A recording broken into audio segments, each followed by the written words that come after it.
బంగ్లాదేశ్తో 2 టెస్టుల సిరీస్ను team India 2-0తో clean sweep చేసింది. కాన్పూర్ వేదికగా జరిగిన రెండో టెస్టులో అసాధారణ ప్రదర్శన కనబర్చిన భారత్ 7 వికెట్ల తేడాతో గెలుపొందింది.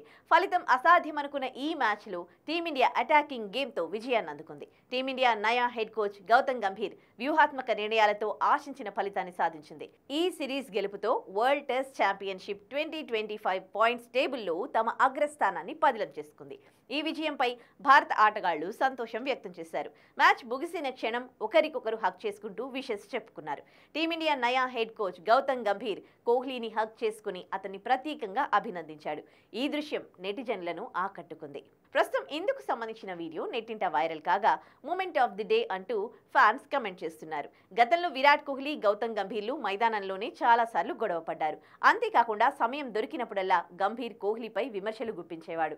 ఐపీఎల్ 2023 సీజన్లో లక్నో సూపర్ జైంట్స్ మెంటార్గా ఉన్న గంభీర్ విరాట్ కోహ్లీతో మైదానంలోనే గొడవ పడ్డాడు.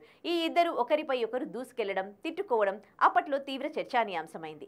ఏడాది తర్వాత ఈ గొడవకు గంభీరే ముగింపు పలికాడు.